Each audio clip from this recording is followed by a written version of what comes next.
मित्रों, हम कोशिश भी करें तो फिलहाल वर्तमान माहौल के दायरे से बाहर निकल नहीं पाते। और यहाँ तक कि हमारे प्रधानमंत्री ने भी आज जब मन की बात की तो उनकी मन की बात का पूरा केंद्र यही माहौल रहा। बहरहाल उनकी कुछ बातों से अलग अलग जो अदबियत है वो भी सामने आने लगती है। एक उनका जिक्र था 2 गज जमीन का, कि 2 गज जमीन ये मस्ट है दोनों के बीच में, 2 व्यक्तियों के बीच में, 2 इंसानों के बीच में, तो इसको अपनी आदत बना लीजिए। और मुझे 2 गज जमीन का जिक्र होते ही जफर याद आने लगे, बहादुर शाह जफर कि कितना है बदनसीब जफर, दफन के लिए 2 गज जमीन भी न मिली कुएं यार में।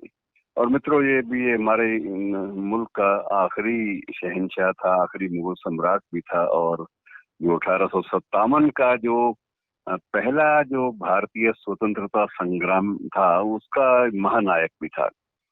लेकिन उसको भी अपने मुल्क में, जिसे वो बेहद प्यार करता था, उस मुल्क में उसे 2 गज जमीन भी नसीब नहीं हुई, और मकबरा भी बना तो रंगून में जाकर बना। और इसी तरह मित्रों, जब अदब की बात होती है, हम लोग बेसिकली मूल रूप से अदब से वाबस्ता लोग हैं, तब गालिब भी याद आ जाते हैं।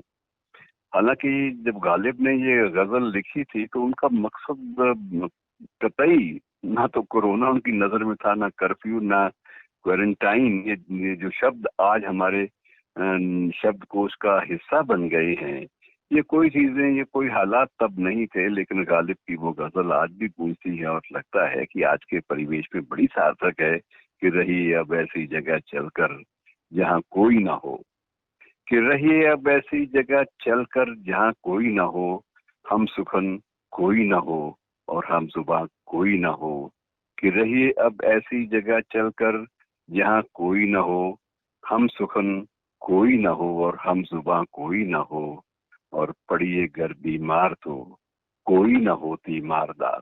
देखिए, सार्थक है आज के हालात पर कि पड़िए घर बीमार तो कोई ना हो तीमारदार, और गर मर जाइए तो नौह खां कोई ना हो, कि पड़िए गर बीमार तो कोई ना होती मारदार, और गर मर जाइए तो नौह खां कोई ना हो, और बेदरो दीवार सा एक घर बनाया चाहिए, कि बेदरो दीवार सा एक घर बनाया चाहिए, कोई हमसाया ना हो और पासबां कोई ना हो।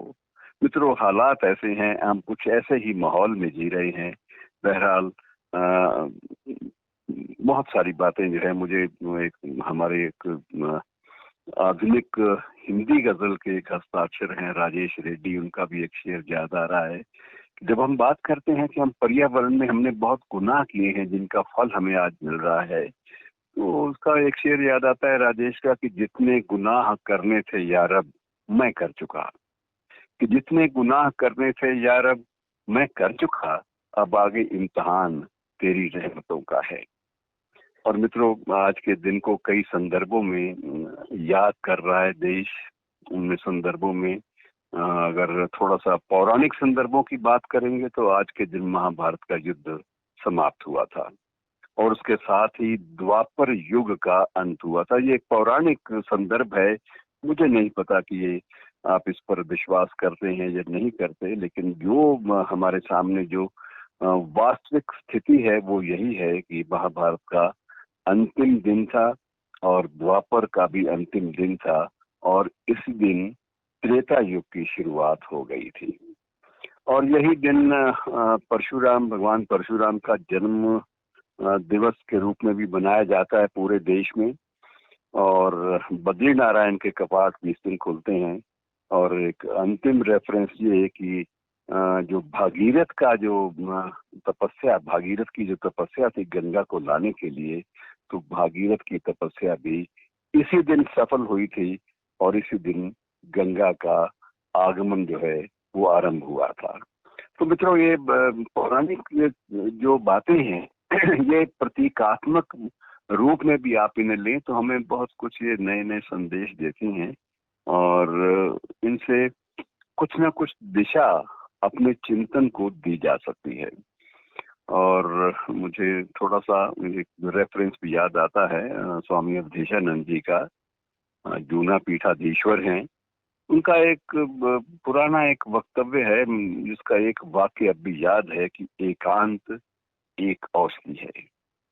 और मित्रों, अगर एकांत को आप एक औषधि के रूप में लेंगे तो आपको बहुत सारी चीजें जो है नए नए संदर्भों में नजर आएंगी, और इसी संदर्भ को, इसी सार्थकता को, प्रासंगिकता को और सकारात्मकता को बनाए रखिए, क्योंकि जीने का यही एक सीधा, प्रासंगिक और तार्किक उपाय है। शुक्रिया दोस्तों।